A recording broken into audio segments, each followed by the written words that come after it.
Jai Shri Krishna. Hi. Oh, what a pleasant surprise. I open my eyes and there is Jakir Hussain sitting right there. I like to do that. I come in when your eyes are closed and then when you're... On purpose.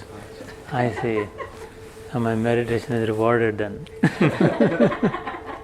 The one I was praying for has appeared, manifested. Wonderful, lovely seeing you. How are you? I'm good. Good.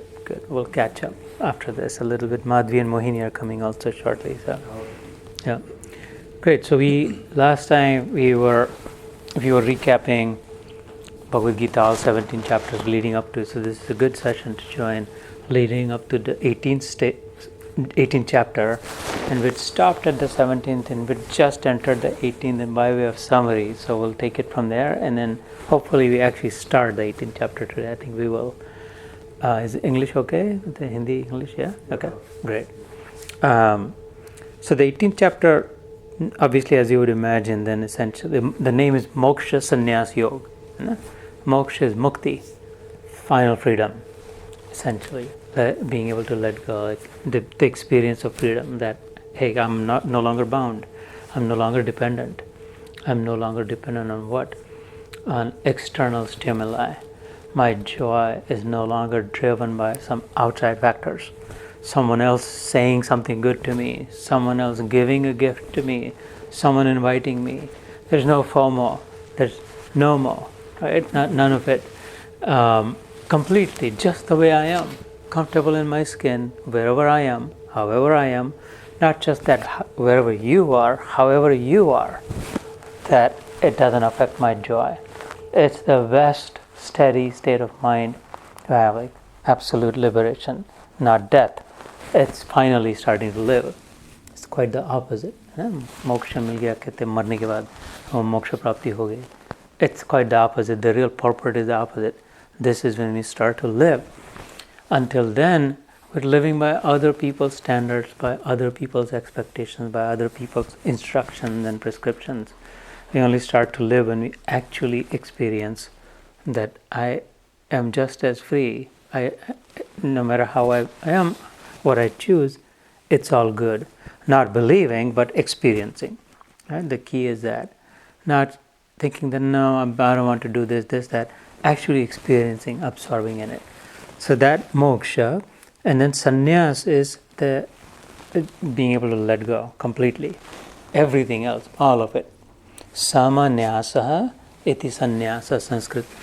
And then there's actually a Q&A based on that right off the bat in the 18th chapter. Nyasa is chhod dena, leave it. Na yaha asa. It's important to decode that. Na is not, yaha is this, not this, and asa is like that. Now, so जैसे हम लोग न्याय कहते हैं ना, न यह Nyaya, not this, justice, like when someone goes to the court seeking justice and the judge hears both sides and makes a determination of no, not this, whatever the decision is. In other words, basically separates the two arguments and discerns what the truth is, the judge does or the jury does, and this is no, this is wrong, this was right, or no, this was wrong, this is right. Na yaha न्याय है. So ऐसे ही न्यास is naya asa, like whatever I received by way of the reward or by way of the results or the outcome of my work, not this, I wasn't doing it for this is not what I want. Karma ka phal.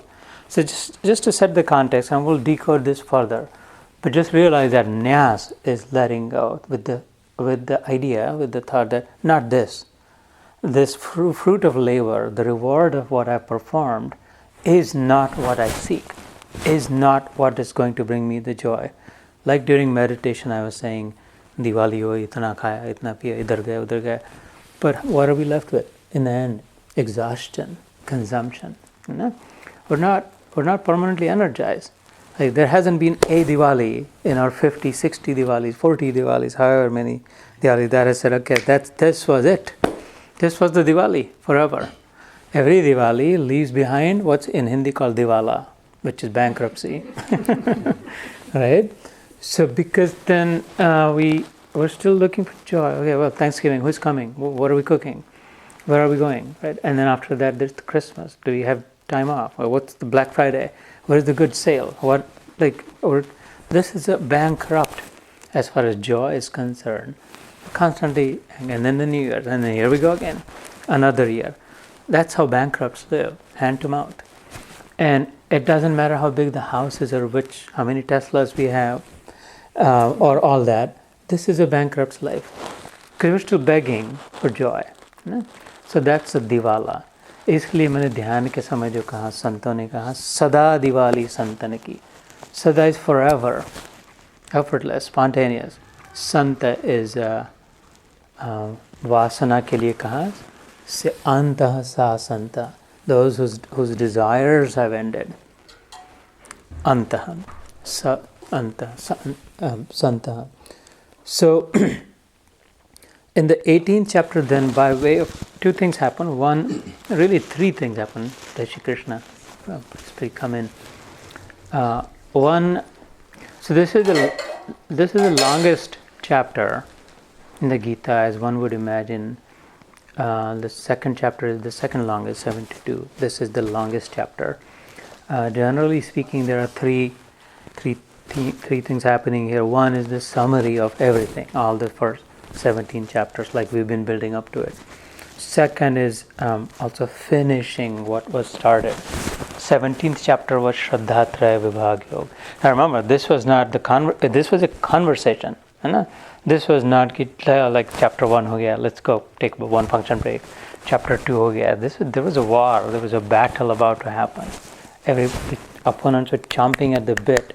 They were already blown the conch and the bows and arrows and all of that. Like ready to wring each other's necks. So this wasn't a well curated, categorized conversation. It was just a random conversation, very hurried conversation, hasty, quickly stand up. And so 17th chapter where we ended, Shraddha Traya Vibhag Yoga, he was talking about the three kinds of faiths, and the Sattvic, Rajasic, Tamasic. So the second thing that happens in this chapter is he finishes that also, about the middle portion, the first 1/3 in the middle. He finishes and then the third thing that happens is in the end to the exhausted Arjun, because there's just a mother load of information here, right? Drinking from a fire hose, Bhagwad Gita, God himself talking about all that matters. And then right next moment he has to fight the battle. And so with as sensitive and astute as Krishna is recognizing that, he says, all right, here's the deal. You ready? Leave everything that I just told you. Forget it. I know it's hard to handle all 18 chapters. Just do one thing. Follow me. Stay with me. Align with me. Am I not in front of you? है ना? ऐसे होता है भगवान हमारे पीछे है, भगवान हमारे साथ है. कितने बार में ये भगवान पीछे रहने वाला नहीं है. ये भगवान सामने है. If someone shoots an arrow on Arjun, this is his chest. God is opening his chest first, right? He's a protector and a provider. And so he says, okay, align, like just follow. And he's also his sarathi, na? So do as I say. If you don't have time, if you don't get it, if you're confused, then I've already set up the system. Not of the war, of the battle, but the whole system. The entire cosmos. The forces of nature. And the whole thing is set in goodness. Set in integrity. जिसका धर्म कहते हैं ना, धर्म isn't Hindu dharam, Muslim dharam, Israel or Islam. Dharam essentially is the inherent integrity, basic integrity of the system. You know? Whatever system we operate in, when we are upholding the integrity, then we are in dharam. And when I'm poaching that integrity, when I'm breaking it for my selfish ends, when we're beating the system, we're cutting corners, when we're cheating someone, when we're like figuring out how to get around so that mine is closed, that's adharma. It doesn't matter how many mantras, stotra, and how many temples we go to, and how many puja, arti, thali, and upas, and tirth yatra do. If I am poaching the system, that is said in goodness, that is meant for the benefit of all, not just one, then I'm actually not dharma. There may be a facade of very dharmic, बहुत धार्मिक लोग हैं, बहुत पूजा करते हैं, बहुत आरती करते हैं, लेकिन internally, and someone may never go to the temple, for that matter, but is always watching out for the integrity of the system and in personal integrity aligned. Then there is no one more in dharma like in that person. This is the message. This is dharma of the Gita. That's why the word Hindu never appears in the Gita or in any of the Upanishads, and for that matter, any of the Vedas either. Right? It all only talks about Sanatan Dharma, the inherent Dharma, the built-in Dharma, what I already know, regardless of the color of my skin and where I was born, and or the gender or the caste or the creed or the nationality or the economic status. I already know. Each of us knows what's the most part, what is right, what is wrong, what is good, what is bad. Is essentially the way I want to be treated if I can treat someone else. And that's dharma. It's a simple definition. So he says that, look, leave everything as in the 66th shlok in this long chapter. Sarva dharman parityajya mameka sharanam vraja. You may have heard it, right? Aham tva sarva papebhyo mokshayishyami ma shucha. Sarva dharma, like all these rules and regulations and all that, parityajya, as if. Tyajya is chhod den. Disregard them for now. This isn't the time for you to remember the rituals. Like, disregard them. Not insult them, not disparage them, not throw them, not criticize them, not badmouth them. Disregard them. Go past them. And it's a fine nuance. There's no place for criticism in the Gita. There is nothing and no one ever has been said this is bad, this is wrong. In the 16th chapter, there is a section where he says that, like those who are deluded, those who are ignorant, behave like this. And that bad behavior leads to really horrible experiences for them. That's a place that comes closest to criticism, but it's more of the behavior, never of the people or any of that. So, and then that's the third thing that it does in the Gita. And then Sanjay concludes the Gita. Dhritarashtra had started it. The blind king had this message started with a question. First chapter, first verse. Dharma kshetre kurukshetre samaveta yuyutsava mamaka pandavaschaiva kim kurvata Sanjaya. He's asking his minister who has the TV set, television, Divya Drishti, literally translated Divya Drishti, a remote vision. If someone as if gave him a personal TV, विमान में airplane में अपना होता है ना, बाहर निकाल के सामने रख दिया था. If you watch it from there, you can't see it. Have you tried that? Right, next door वाले की, because the angle and the color and the light, you can't really properly see it. It has to be straight in front of you. So maybe Dhritarashtra wasn't able to see because he got his personal TV set उसके सामने fit कर दिया. But anyway, and so he was describing what was happening in the battlefield. And so Dhritarashtra had asked him, so tell me, what do you see? What's happening in the battlefield? And then, if you remember years ago when we started this, it's interesting that his question was, Mamaka Pandavashteva, those who are mine, Mamaka, and those who are my younger brothers, Pandavake. What are they doing? So there was an inbuilt divisive mindset. There was disintegrity right there, that mine and yours. Can you tell me what are my sons doing relative to those other side of it? And so naturally, with that kind of ignorance and divisive mindset, same Sanjay ends the Gita, the last shlok, Yatra Yogesh. This is the last 700th verse of the 700 of 700 in the Gita. And Yatra Yogeshwara Krishna, Yatra Partho Dhanurdhara, Tatra Shri Vijaya Bhuti Dhruva Nitir Matir Mam. Say, boss, I have concluded, literally says, right? Because that's his boss. There's no question, there's no doubt. The war hasn't even started, but I know how it's going to end. It doesn't matter this war or that war or any war. Wherever there is Krishna, Yogeshwar Krishna. And a Purusharthi, someone who is not afraid to do his part, like Arjun, who will listen to good advice. Someone who is open-minded, willing to take good counsel, and absolutely do his part or her part, doggedly, fearlessly, like Arjun did. Gita ke baad, he just picked up his bow and arrow and said, okay boss. He also said, I'm ready. Where do you go? Take me where you want. I am ready. He was driving his chariot. And we know how the war ended. Yatra Yogeshwara Krishna, Yatra Partha Dhanurdhara. Tatra, Yatra is wherever, Tatra is there. Vijay, first of all. There alone is victory. It might be delayed, but victory is certain there. Tatra Shri Vijaya Bhuti. Vibhuti is like goodness, manifestation of all auspicious. Shri is Mangalya, beauty. Dhruva Nitir Matir Mama. Dhruva is absolute truth. Pakka, jo Dhruva, North Pole Star hota hai na, usko Dhruva kehte hain. It doesn't move. Because that's why we use it as a reference. Because it's steady in its place. So Dhruva, essentially the word means unmoving. No question about it. Nitir Matir Mama. I'm convinced that this alone is the truth. That victory will always be there. But there are two factors. One is a great counselor, good, wise man, giving good counsel.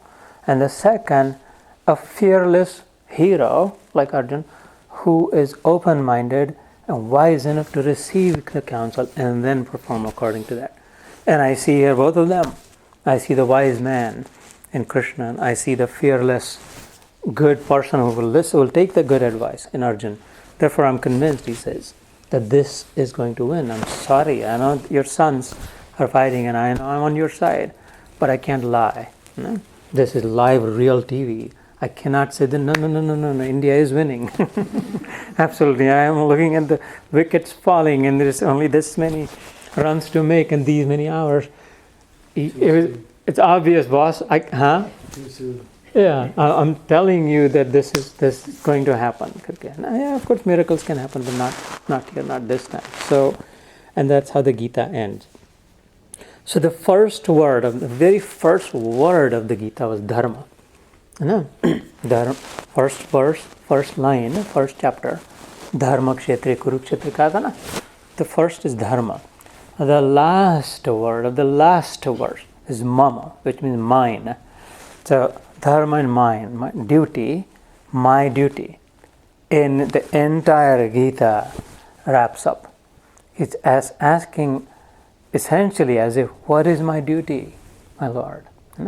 If you look at the Gita incisively, analytically, the whole book is about mine is mine. Whoever is saying mine is theirs, and therefore this isn't just Arjun's or Sanjay's. If you say mama dharma, you're saying my duty, then in it you'll find your dharma. If she says mama dharma, then in it she'll find her dharma. Whoever opens the book and says mama dharma, it's completely included in it. Therefore, it pays no regards to whether you're a man or a woman or young or old or black or white or yellow or brown or red or what your caste, creed, none of it. If you go to that book, we'll think, what is my duty as a human? You study it and you'll find it. And this is absolute truth. There's no exception to it. You just have to be open-minded and sincere about it. You have to have an open mind. I always say the only prerequisite of the Gita, only one. Open mind. Half open, that says maybe. Start there. And then you'll find out for yourself. So that's how the Gita, and then throughout the 18th chapter we go. For example, immediately right off the bat he asked, you've talked about Sanyas, Krishna, and you've mentioned Tyag at times. Are they synonyms? Are they different? What is the difference between them? And then Krishna answers it with clarity. I'll be honest, I'll admit, it took me a while actually to understand the distinction between the two. And it might take you a while to properly understand it also. Just my saying it is not going to make much of a difference. It never does. Just hearing doesn't. I hear and I forget. I see and I remember. I do and I understand. So you're going to have to do the Gita, meaning behave. It has to bring behavioral transformation. We have to live the Gita to understand the Gita. It's not enough to hear the Gita, never enough to read the Gita. Certainly don't bother trying to memorize the Gita or this, that. Focus on living the Gita, however much. इतना थोड़ा जितना भी सुना जितना भी समझा, living it is the only way, the certain way to properly understand it. And so as I said, it took me a while to understand this part, Krishna's response to the question about what is the difference between sannyas and tyag. They sound similar. Where do you, and they're both glorified, very highly glorified. For example, in the Upanishads, it is Upanishads, the essence of Upanishads is in the Gita. The Upanishads are the source of the Gita. And in it says, Tyagenaiva amrutatvam. Upanishads exhort with clarity that there is no way for you to become amar, deathless. For one to experience immortality, the essential condition is tyag. It's like sacrifice. There's no way around sacrifice if one is interested in experiencing the immortality of the soul. We have heard अमर है, आत्मा तो अमर है, मंदिरों में लिखा, कोई मरता है तो जाते हैं ना, तो फ्यूनरल वो पंडित जी 15 अध्याय पढ़ते हैं, मुख बैठ जाते हैं मुंह गिरा के, सब सुनते हैं और आत्मा तो अमर है, वो उधर गए, उनको कुछ नहीं हुआ, ये सब बातें. But do we follow it? Do we understand what that means, immortal? How? And we will not until we experience it, है ना? So the Upanishads say that. Did I start? Yeah. The Upanishads say that there's no way to experience immortality without letting go, without sacrificing. And then yet sannyas is also exhorted at other places. And then they're obviously not opposites either. So these are two similar sounding yet differently described and differently ascribed. So Arjuna asks, can you tell me Tyagascha Rishikesha Prathak Keshi Nishudana?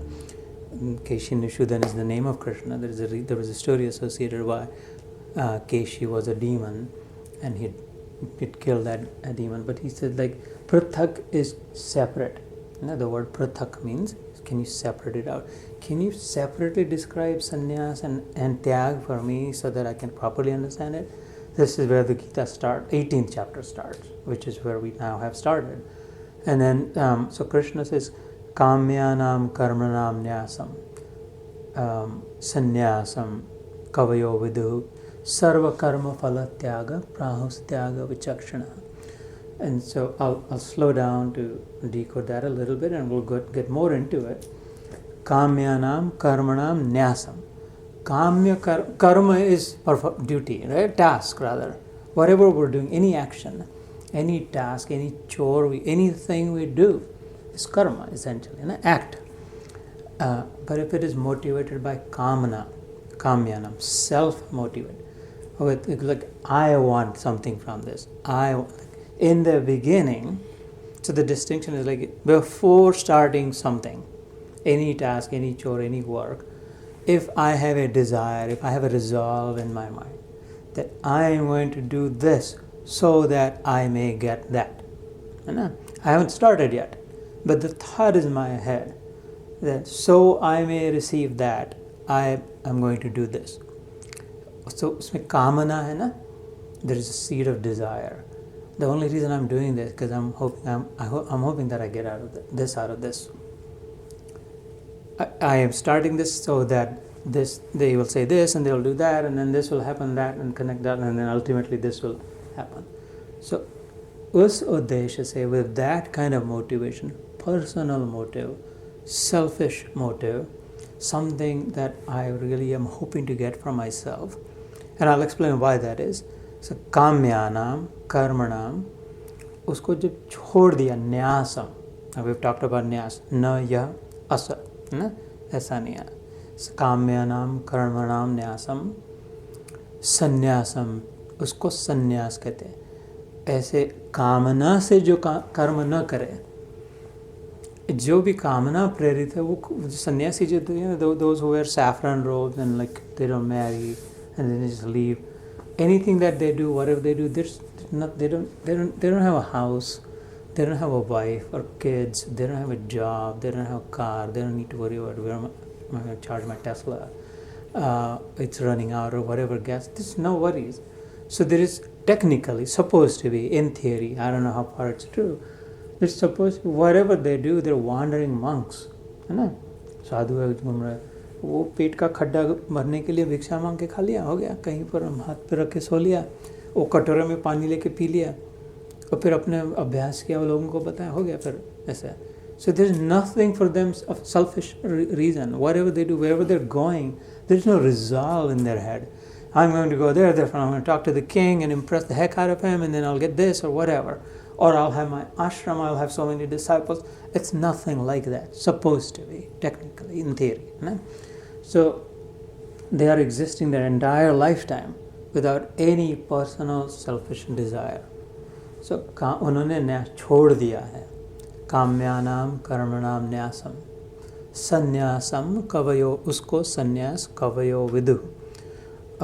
कवयो, कवि, जैसे कहते कवि is not a poet like we think kavi is a poet. In Sanskrit, kavi is someone who very comprehensively knows everything there is to know, a deeply knowledgeable person. And so therefore they can also write poetry naturally, and therefore but that's a very limiting. Kavi is like a very wise person. And with is enlightened. Like vidyut kehte, like, so those in like electricity ko vidyut kehte Sanskrit mein. Ved, Vidvan, those who know. No? Those who know, those who are wise, call, he's saying, sannyas is that person who never starts anything with any personal selfish motive.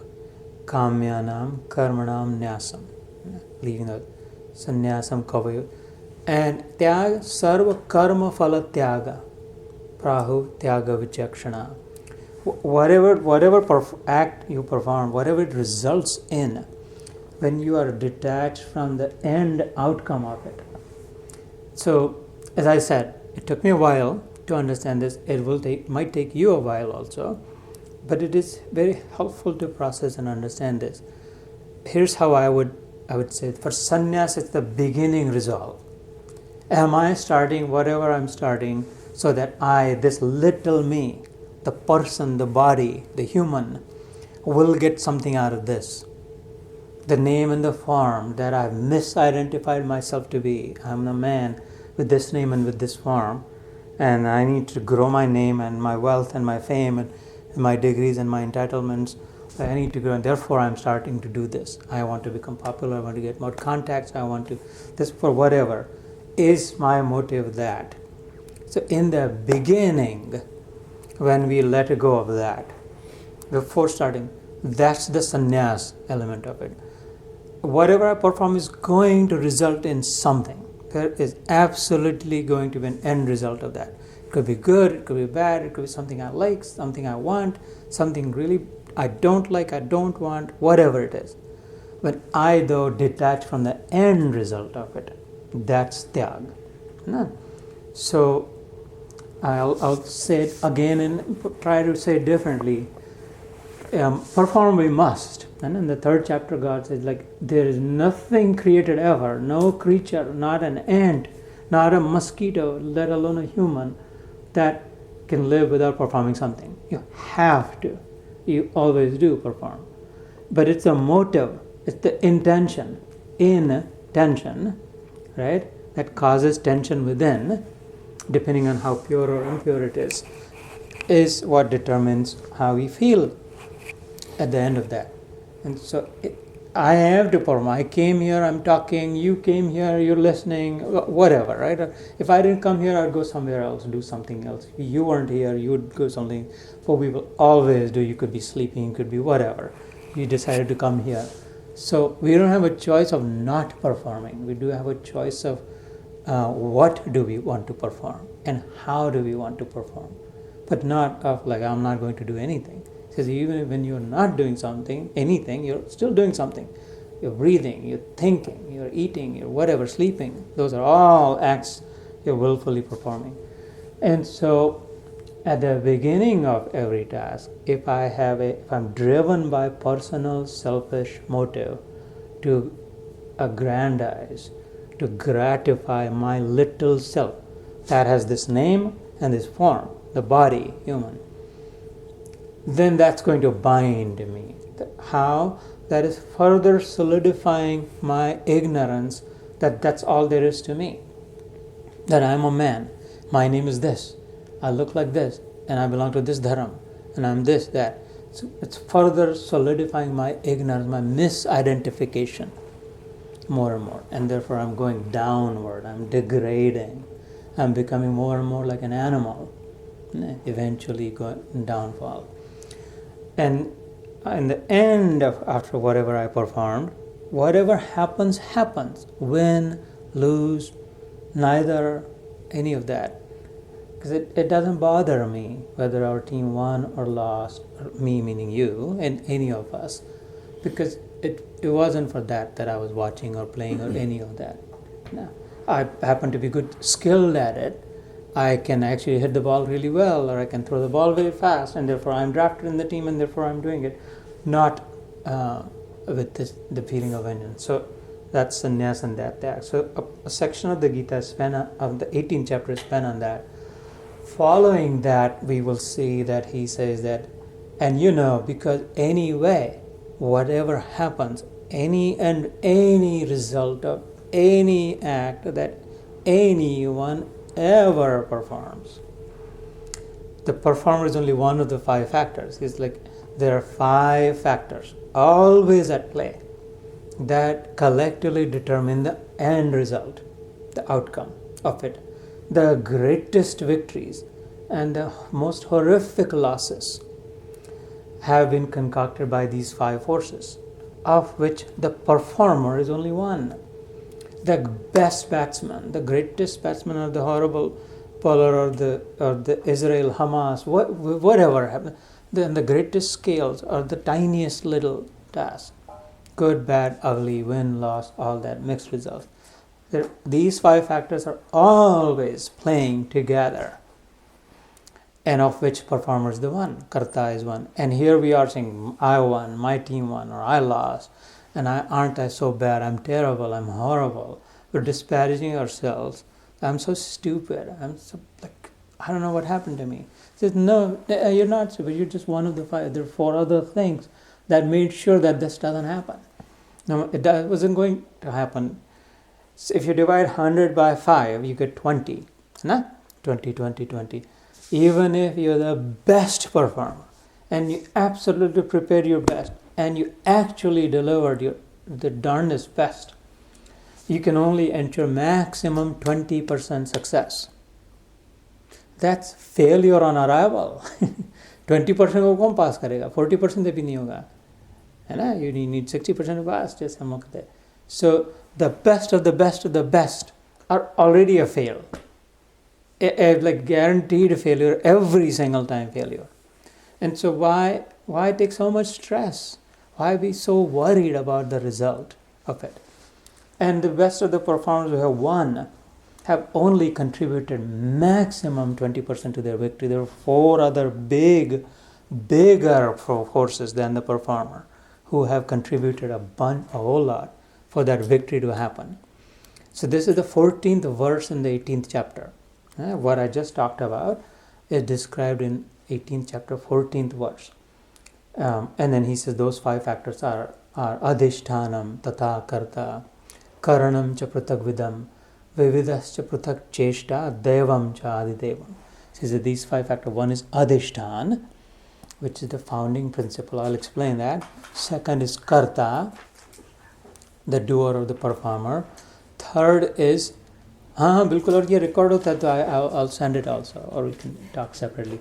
I talk about this frequently actually because it's such a misunderstood concept. And the mental health problems and the suicides and the depressions arise so much out of this misunderstanding that what is happening to me? Why cannot I not perform? I failed. I did this, that. It's horrible how misunderstood our society is, and like this it's so clearly, vividly explained. So the first is adhishtan, है ना, 14वें श्लोक में मिलेगा 18वें अध्याय के. Adhishtan is so first is adhishtan, second is karta, third is karan. Karan means the equipment or the instruments or the appliances, how good or malfunctioning or well lubricated, how perfect they are or not. The bat and the ball, for example, is the football inflated or deflated? What the result happens? Did Brady do something to it or not, or any of that? That's a karan. Who wins depends on the equipment or also, right? So, and then the fourth, he says cheshta, which is the process that was followed. And then the fifth is daiva, like there is still the unknown factor.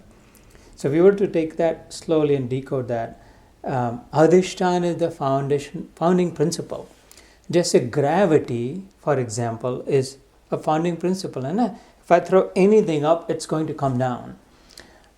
If Puri even got a new refrigerator for her basement, for example, there's like more storage, more food, all that, and the refrigerator guys brought it on the dolly here. Kahan se jana niche? Oh, basement. And if they had the dolly and if they're using gravity, itni mehnat nahi kar pad rahi hai to piano, है ना? Because they're using gravity and that's adhishtan, the force. It's helping itself.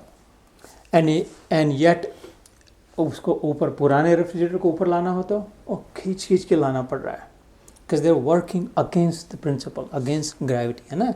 So the level of effort is quite different. ना कितना भी पहलवान जी बारीक आदमी भी उसको नीचे ले जा सकता है skillfully, because they're using the gravity, the principle of gravity. इसके लिए बड़े लगेंगे पहलवान खींच लाने के लिए. And so the founding principle, am I aligning with it? Am I actually... So जैसे 2 days ago when I was leaving Nagpur, I had 2 big suitcases. I don't know if Madhuri is listening, but there was a lot of shopping list that I was bringing, and there were lots of gifts also given. And so I was on the 3rd floor, and my brother came and he said, "Oh, let me take your suitcases up, so suitcases below, so that you're ready." Oh, तो उठाने लग गया 50 pound के. I said, wait, don't just use gravity for it. So what do you mean? I said, just slant it so that the suitcase ka surface aligns with the angle of the stairs, and then you just have to monitor it. You just have to guide it. It will slide, and then you direct it. And look all three. I took one, and I didn't have to do much at all. है ना? नहीं तो mostly people कहते उठा के ले जाके, है ना? So if you're using the gravity function, this is one. Same heat is another founding principle. Wind is another founding principle. Water that flows, just say sailboats, navigation. There's just so many airplanes fly using the founding principle. So what happens in the end depends on which founding principles were at play. How were they harnessed? How were they leveraged? The best of the bowlers in a cricket match, if there are headwinds, is at a loss, because the winds are against his pace. So it's not the fault of the bowler necessarily, or the batsman hitting with the wind, thoda sa bhi touch kiya to chakka lag gaya, because the wind is carrying the ball significantly also. So you cannot overly praise the batsman only or overly criticize the bowler only, because there was this other factor that was at play also. The mist, apparently that was all that. So that's one. जैसे कोई exam को जा रहा है, गाड़ी बंद पड़ गई, ट्रैफिक आ गया बीच में, any of those. So while those are not founding principles, but you have to hold space for it. So adhishtanam tatha karta. Even if the adhishtan was perfect, everything was properly aligned, is the karta perfect, the doer, the performer? Have they practiced? Have they studied? Have they conditioned themselves? Have they stretched properly? Have they followed all the rules? Are they well hydrated? Have they taken good nourishment? Karta ko performer karne ke liye kitna have they exercised? Have they warmed up?